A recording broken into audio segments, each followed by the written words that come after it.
Despite his tireless pursuit of perfection and unwavering belief in its attainability, the neurotic still finds himself lacking in the self-confidence and self-assurance he so desperately desires. His illusions of godlike power pale in comparison to the simple self-assurance of a shepherd. Even if the neurotic reaches great heights of power and fame, this will only make him more arrogant, not more secure in himself. He continues to feel unwanted, easily hurt, and in need of constant validation, all of which vanish as soon as he finds himself in unfamiliar surroundings, faces failure, or is alone. The kingdom of heaven cannot be attained through external gestures. By the end of this video, you will fully understand a lot about human pride, and you will understand yourself, your children, your workmates, your family, and friends very well. If you're unhealthy, you may want to use this information to hurt others, as this information in the video will show how vulnerable these people are and how to get to them. Unfortunately, the more you injure other people, the more you injure yourself. So it may initially feel good, but it is a zero-sum game as you end up suffering more than them in the long run. If you're on the sunny side of life, you will learn how to make the tough or bad people nicer, and also to understand your issues and become better. Self-confidence is essential for healthy growth and development. Unfortunately, many children face a combination of injurious influences which prevent them from developing a healthy sense of self-esteem. These influences include blind adoration, perfectionist standards, severe reprimands for misdeeds or bad marks, and ridicule of any attempts at autonomy or independence, all while the great behaviour of the child will be taken for granted.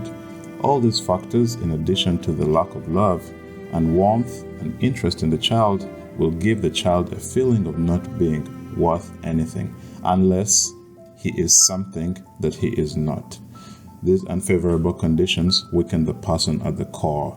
The person becomes alienated from themselves. The person creates an ideal image in an attempt to reduce the damage done. They do this by lifting themselves in their mind above other people and the harsh reality of the world. But instead of true self-confidence, the person gets neurotic pride. Neurotic pride and true self-confidence seem so similar but are very different. The confusion starts because neurotics think that self-confidence is a mysterious quality that comes from nowhere and that maybe a book or a person can give it to them. But it is something that has to be worked on, just like one's financial status results from savings, money earned, and assets. There are 6 main words you need to understand for the rest of this video. 1. Ideal image, the imagined self that a person struggles to become in order to replace his real self. 2. Self-idealizing, the actions one takes to become the ideal image. 3. Shoulds, rules a person has set for their life in order to guide them to the ideal image. 4. Neurotic needs, this is the need to cover up for the person's deficiencies. For example, maybe they don't feel lovable, they will develop a need to be loved by others. This will later turn into a claim. Takes us to number 5, neurotic claims. Since the ideal image is a false imagination that can never come true, the person places claims on themselves, on the world, and other people so that they can convince themselves that they are really the ideal image. An example, who has a need to always be loved, feels that he should never be rejected by other people. This claim of never being rejected means that they will never be unloved. 6. Search for glory, the journey of trying to become this idealized self. The neurotic is so invested in external prestige values and spends a lot of their energy to attain these externals. It is an absolute must to be associated with groups that carry prestige, to be affiliated with prominent institutions. Of course, they rationalize this great need in terms of genuine interest, or they say that they want to get ahead. Some of the prestigious values may be dating a rich or attractive person, belonging to a political or professional group enjoying prestige, meeting important people, being popular. Again, the lesson here is not what the person chases, but why they must be part of these prestigious groups. The truth is that the neurotic is not interested in the group or doesn't feel part of it, but rather uses it for his personal prestige. Neurotic pride can be described as an unhealthy form of pride that is based on a person's imagined attributes and ideals rather than on their actual abilities or assets. The person may be vaguely aware of their strength or may even deny their abilities. For example, if a friend says that the person wrote a good book, the person may shrug off their shoulders in indifference. The person has no interest in what is merely striving and is not a big accomplishment. Many neurotics are anxious to preserve their illusions of being a saint, a mastermind, or of having absolute poise, that they feel that they would lose their individuality if they budged an inch from these estimates of themselves. The person uses their imagination to look down with scorn on the dull people who are concerned with actual truth. Of course, they must maintain this image in their minds, otherwise they believe that they would literally die. Most frequently, pride is attached to the mental processes of intellect, reason, and willpower. The infinite powers that the person imagines they have are powers of the mind. It comes as no surprise that they are proud of their mind. Their idealized image of themselves is not just created overnight. A lot of intellectual work and imagination, mostly unconscious, goes into maintaining this fictitious version of the world. The person cannot see reality differently, but rather through a mirror. The person sees in the mirror only their thoughts about the world and themselves. The person is also proud in things they feel entitled to. The person may be proud of never falling sick or never feeling emotionally hurt. Another could be proud in having good luck, and it is a matter of pride that they don't fall sick even if they are in a malaria district, or they must always win in gambling. The neurotic has pride in asserting their claims onto the world. Those who feel they are entitled to get something for nothing may feel a sense of accomplishment if they can trick people into lending them money, running their errands, or receiving medical treatment without having to pay for it. Others, feeling that they are entitled to take control of the lives of other people, may take it as an insult to their pride if a person they are helping does not immediately follow their advice, or if they choose to take action on their own without asking the neurotic for permission. Finally, those who believe that they are entitled to immediate forgiveness when they experience distress may take pride in their ability to solicit sympathy and forgiveness. Conversely, they may also be offended if the other person remains critical. This neurotic pride may seem surreal on the surface, but it is normally a fake since it is mixed with pretense. The mother who is proud of being the perfect mom is usually so in her imagination only. The person proud of their honesty may not tell obvious lies, but is usually filled with unconscious dishonesty. The ones proud of how unselfish they are will impose demands upon others through their helplessness and suffering. They will also brag that they are humble because they do not assert themselves, even if their assertion is a healthy one. The shoulds will also make the person be proud of not asking for help, even if they really need it. Therefore, even though the neurotic may have realized even just for a moment that his self-criticism was pointless and may have been scared of how harsh it was, he still does not stop being so hard on himself. Why should he care if he suffers? His suffering is just another sign that he is more morally responsible than other people. Keeping up this feeling of superiority seems worth the pain. What is a shining asset to one person is a disgraceful liability to the next. One person is proud of being rude to other people, another is ashamed of anything that could be construed as rudeness and is proud of his sensitiveness to others. In order not to get confused, we must understand a person's whole personality. The underlying principle is that the person has a strong need to be proud of themselves, that they cannot tolerate the idea that they may have blind needs, so they turn those needs into virtues to transform them into assets of which they can be proud of. People take their undesirable characteristics and turn them into virtues that they can be proud of. Inconsistency turns into unlimited freedom. Blind rebellion against moral codes into being above common prejudice. An interest for not doing anything for oneself turns into saintly unselfishness. A need to appease others turns into sheer goodness. Asserting egocentric claims appears as strength.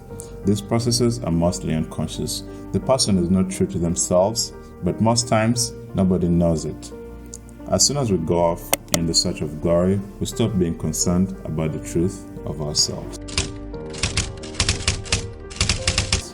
A person cannot regard an attitude or reaction of the problem to be solved as long as they are unconsciously or consciously proud of it. A person may be aware of his need to outwit others. Even if this issue creates issues in the person's life, the person may unconsciously feel that this capacity to outwit others makes him superior and he is proud of it. This is why people don't change. If they are proud of their misbehavior, they will never stop doing it. For people to change, they must first feel bad about their action. Since the neurotic pride rests on shaky foundations, it easily collapses on a slight shake. The more a person is obsessed with their pride, the more vulnerable they are. The attacks can come from either inside or outside. The two typical reactions to hurt pride are shame and humiliation. We will feel ashamed if we do, think, or feel something that violates our pride, and we will feel humiliated if others do something that hurts our pride, or fail to do what our pride requires of them. It is essential to ask ourselves two crucial questions when we are experiencing a reaction of shame or humiliation that appears disproportionate to the situation at hand. What has caused this reaction to arise in this particular instance? Additionally, what underlying pride has been affected by this event that has caused us to feel this way? Answering these questions can help us understand our emotions better and to gain insight into how we can move forward. Accuracy is crucial in trying to understand neurotic pride. A good example that Karen Honey uses is about married women who are deeply ashamed of having a lover, although in their conscious thinking, they are accepting of it. First, the woman should ask, is the pride hurt by the lover? If so, is it because he is not up to her standards, or is he not devoted enough? Is it because she allows him to mistreat her? Is the shame from the fact that she is dependent on him? Or is she ashamed of having a lover regardless of his personality and status? Is having a lover but remaining single proof of being unworthy and unattractive? The answers to these questions can help a person know where their unhealthy pride lies. Other examples are if a person takes advantage of a man, he can either feel humiliated by the exploiter or ashamed of himself for not asserting his interests.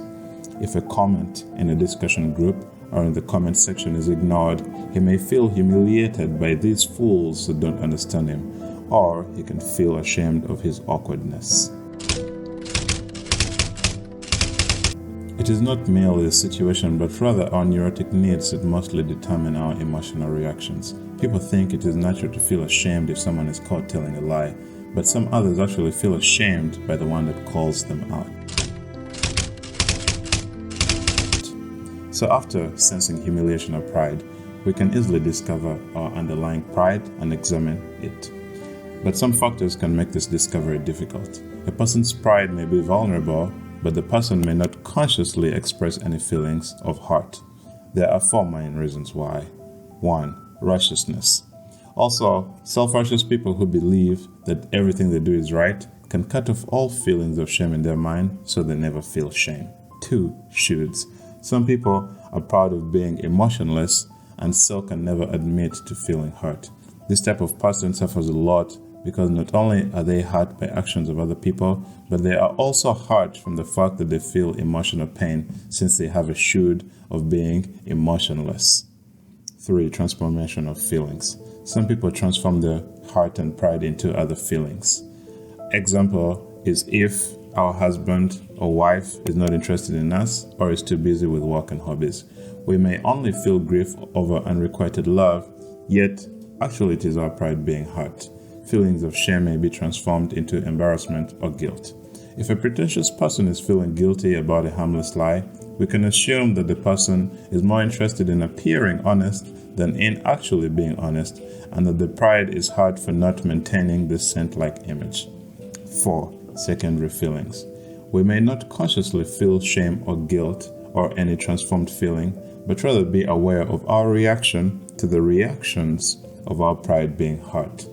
Rage and fear are very common ones. For example, the person who is greatly angry at his boss for not taking him seriously, or against a taxi driver that has cheated him. Not all hostility is from hurt pride, but we should be alert to this possibility. After such hostility, we should not waste time on the hostility part. We should examine what hurt our pride and caused the humiliation. A lot of offensive behavior is heart pride. This knowledge can save us a lot of heartbreaking trouble. Next time if a friend or relative acts unpleasant after we've helped them, we should not be upset at their ingratitude, but consider how badly their pride may have been hurt by accepting help. If you have begun understanding these issues, then you can try to treat people in a way that saves them from humiliation or shame because they are vulnerable from their pride. Fear, anxiety, and panic can come when we anticipate humiliation or after we experience humiliation from our pride. Anticipatory fears may be before an exam, public performance, a date, social gatherings, starting a new job, going to public speaking class. People say that they're scared of failure, disgrace, or ridicule. This is misleading because it makes it look like we fear realistic failure. Failure is very subjective as different people have different shoulds. A person is afraid of not leveling up to their shoulds and fears that their pride will be hurt. Sometimes this fear will lead to self-destructive tendencies to reduce the pain.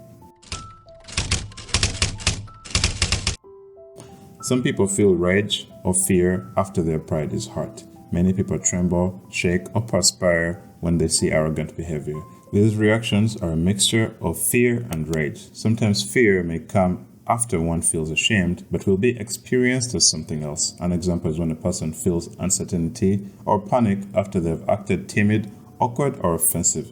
The neurotic mostly lives in the two states of pride and self-hate. It is possible that rage and fear may have nothing to do with this pride, although they normally help us lead us in that direction. Sometimes people's emotions are repressed, and this repression may lead to other issues like psychotic episodes, depressions, drinking bouts, psychosomatic disorders, or the need to repress emotions may make the whole person's emotions blunt. They never have full or sharp emotions, so they never fully experience life. First of all, pride is a replacement for self-confidence. Neurotic pride is very important to the person and at the same time makes the person very vulnerable. This tight situation causes unbearable tensions which are so frequent, so the person seems to have automatic remedies to restore pride when it is hurt and to avoid injuries when it is endangered. There are so many ways to save face, so we shall discuss only the important ones. The most common and effective is revenge. Revenge is a hostile reaction to the pain of a hurt pride. Revenge may also be a way for the person to avenge oneself. The person believes that by hurting the offender, one's own pride will be restored. This belief is based on the feeling that the offender has, by his power to hurt our pride, put himself above us and has defeated us. By our taking revenge and hurting him more than he hurt us, the situation will be reversed. The aim of neurotic pride is not to get even, but triumphing by hitting back harder so as to crush the enemy. Nothing short of victory can restore the imaginary grandeur in which the pride is invested. The power to retaliate is so important in restoring pride. In some types, the ability to retaliate is equal to strength and is often the only strength they know. The inability to hit back is a weakness. Thus, when a person is humiliated and there is no possibility to hit back, they suffer a double injury, the original humiliation and the defeat of being unable to hit back. If you're unlucky to be the offender, you must know that the greater the pride, the greater the revenge. It is not about how much you offend the neurotic, so be careful as to handle people. Try not to humiliate people. It is bad, but also humiliation normally promises you a revenge from the hurt neurotic. Another way to restore pride is by losing interest in all situations or people who have hurt this pride. Many people lose interest in sports, politics, intellectual pursuits because their impatient need to succeed or be perfect is not satisfied. They don't understand what happened. They feel like they merely lost interest, and they may instead turn to an activity below their potential. A gifted person may start painting with enthusiasm. Teachers and friends find him promising and encourage him. But with all these gifts, he is not Leonardo da Vinci overnight. He realizes that he is not the only gifted one in his class and is naturally awkward in his initial efforts. All of this hurt his pride, and he may suddenly realize that he was never really interested in painting. He loses his morale, skips classes, and soon gives up. He starts something else only to repeat the same cycle. Sometimes a person sticks with the activity but does not do it with the same vigor as to become successful. The same thing can happen in relationships. We can stop liking someone for good reasons, but it is worth examining why our liking turns into indifference, instead of just saying that it was lack of time or deciding that it was an error in the first place. Maybe something in the relationship hurt our pride. Maybe the person may be showing less love than before, or we are comparing ourselves to that person, or we realize that we failed the person and we are ashamed. All of such factors may make one feel that they just don't love the other person anymore. All of these withdrawals involve a waste of energy and often much misery, but more injury is to ourselves as we lose interest in our real self because we are not proud of it. Denial. We may have said or done something that was too silly, inconsiderate, or too apologetic, or too arrogant, and we may forget about it, or deny we said it, or say we meant something totally different. The person will distort events and interpret them in their own favor in order to whitewash themselves and save their pride. Some people use excuses and believe in them. Someone does something bad and says it was because he was provoked or he had not slept for 3 nights. He has hurt somebody's feelings, was indiscreet or inconsiderate, but thinks his intentions were good. He has failed a friend who needs him, but it was because he lacked time. All of these excuses may be partly or wholly true, but in the person's mind, they don't serve as mitigating circumstances for a failing, but erase it altogether. Others feel that if they feel that they are sorry, then it sets everything all right. The common theme here is that the person refuses responsibility for themselves and wants to avoid owning up to shortcomings. Pride is so vulnerable that it must not only be protected after it's hurt, but also protected from future harm. So people can have a system of avoiding the hurt of pride.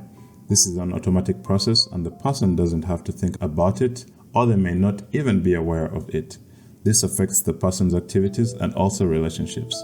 The person does not try any serious pursuits so that they don't risk failing to be a brilliant success. The person does not dare try to write or paint. He does not approach a girl in avoidance of rejection. The person will not dare travel or go to events in avoidance of awkward behavior. The person lives beneath their means and in the long run finds it necessary to withdraw away from others because they cannot face the fact of lagging behind and hates comparisons or questions about their work. In order to endure life, the person must spend more time in the fantasy world and may also use their neurosis as an alibi for lack of effort. Pride is not the only factor causing such behavior, but it is a major factor. Very often, avoidance is not everywhere, but in the situations where the person feels inhibited. The person may shun social life, although they work hard and are successful in their field. Or the person may be so successful in social situations and does not dare venture into any serious work.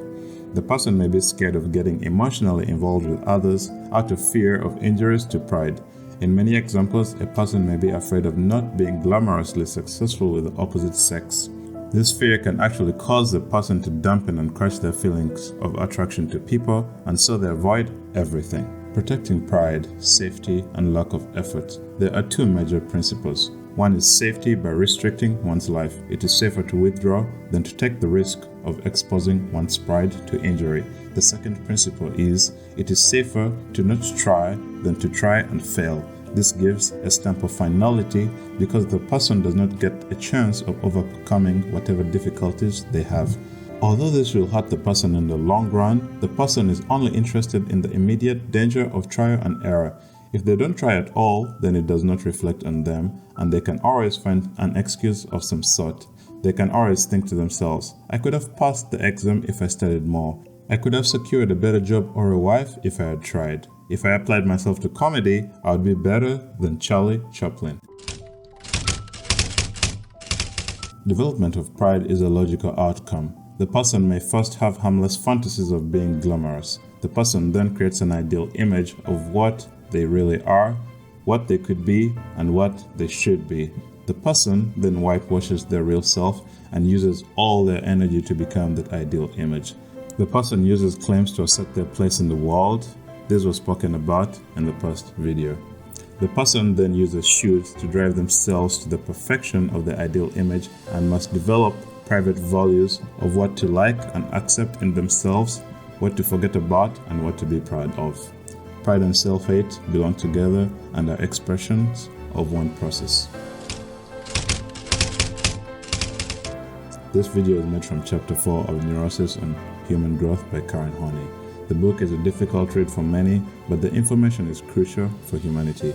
I no longer see referrals to such books, and I fear that they may be lost in oblivion. The goal has been to explain it in a simpler way so as to aid us all in our journey to self-realization, and also to revive such works and give credit to such a wonderful woman and psychotherapist, Karen Horney. I'm a computer and electrical engineer, and this information is based on what I have read and believe is true in my experience. I'm not a professional psychologist, so if you're one and have thoughts on the video, please contact me or leave a comment in the video. Good luck in your life journey. Thank you. Thank you for watching. If you like this video, please like it and subscribe to the channel. And also check out my other videos. Have a good day.